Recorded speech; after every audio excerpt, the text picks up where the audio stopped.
మన ముకుందాలో మరియు పూర్వీలో రిపబ్లిక్ సేల్ ఆఫర్.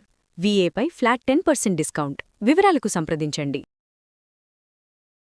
నమస్తే రమ్మగారు. నమస్తే జయ. రమ్మగారు, మనకి మాఘ పౌర్ణమి ఉంది.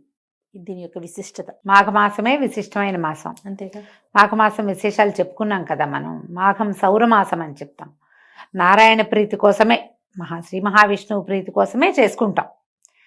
మొదటి రోజు నుంచి చివరి దాకా ప్రతిరోజు ప్రాతకాల స్నానము, సూర్య దర్శనము, సూర్యుడికి అర్ఘ్యం ఇవ్వటం, సూర్యనారాయణమూర్తి ప్రీత్యర్థము పాలు పొంగించటము, ఇవన్నీ చేస్తాం కదా. స్నానం చాలా ముఖ్యమైనదిగా చెప్పుకుంటాం కదా. ప్రాతకాల స్నానం, సూర్యోదయానికి 1 నిమిషం ముందు స్నానం చేయటం, ఉదయించిన సూర్యబింబానికి నమస్కారం చేయటం. అయితే ఈ మాఘ పౌర్ణమి కూడా చాలా విశేషమైన రోజుగా చెప్తారు. మహామాఘి అంటారు. మామూలుగా మనకి ప్రతి పౌర్ణమి విశేషమే. పౌర్ణమి నాడు ప్రత్యేకంగా స్నానం చేయటము, అర్చన చేసుకోవటము, నారాయణులైనా అర్చించాలి, శివారాధన అయినా, సత్యనారాయణ వ్రతాలు చేసుకోవటాలు, ఇవి మనం ప్రఖ్యాతంగా వింటాం కదా. అయితే ఈ మాఘంలో ఈ పౌర్ణమి నాడు సముద్ర స్నానం చాలా విశేషంగా చెప్తారు చేయ. మామూలుగా మనకి సముద్ర స్నానం తెలుసు, కార్తీక పౌర్ణమికి చేస్తాం కదా. దానికి ప్రత్యేకంగా ఉంది. ఆకామావై అంటారు.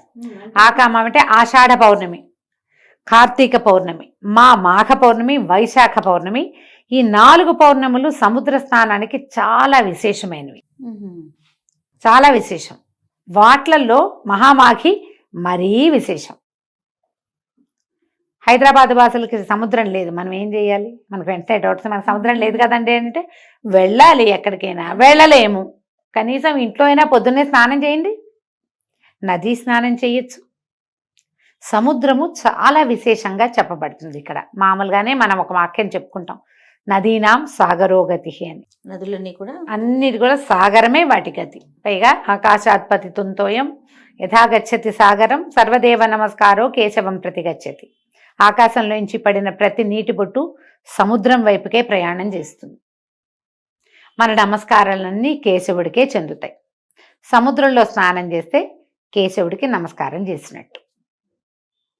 ఆ శ్లోకాన్ని ఇక్కడ కనెక్ట్ చేస్తున్నాను అంతే.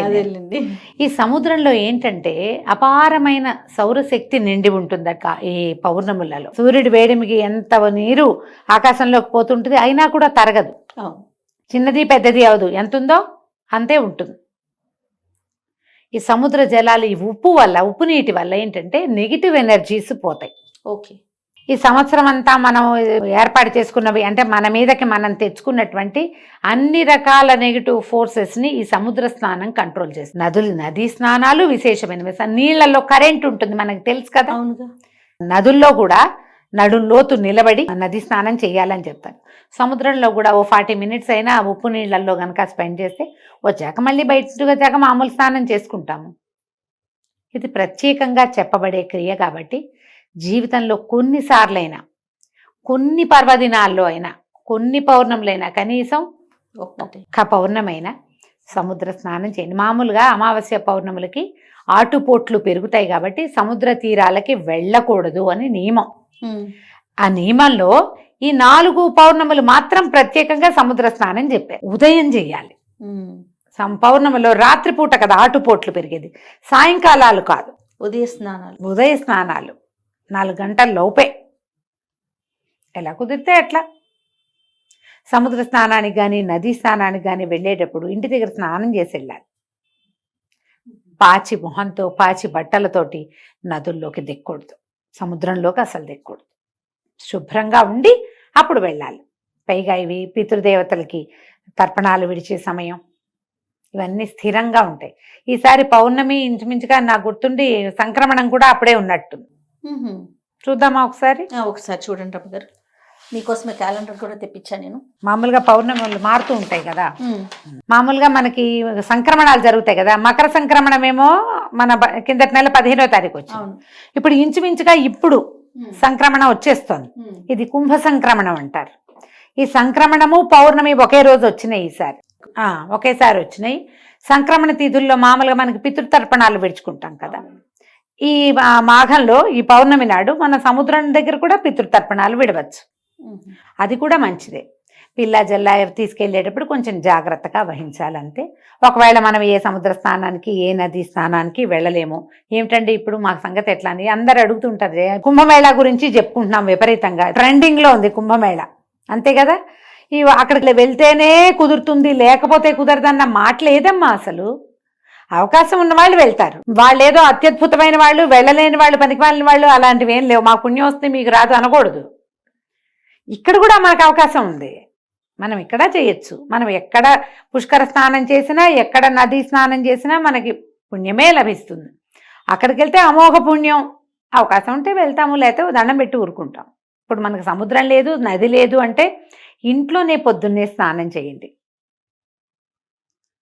పెద్దవాళ్ళు ఎవరైనా తర్పణాలు విడిచే పద్ధతులు ఉంటే తర్పణని విడుచుకోండి.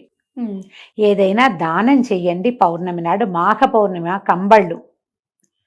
కంబళ్ళు, వస్త్రాలు, చెప్పులు, గొడుగు, తిలలు, నెయ్యి నిండుగా, తిలాలు నిండుగా ఉన్నటువంటి చెంబు, ఏదైనా ఒక వస్తువు, పాత్ర, అంటేనే మంచి నీళ్ళ పాత్ర, అవి కూడా దానం చేయొచ్చు.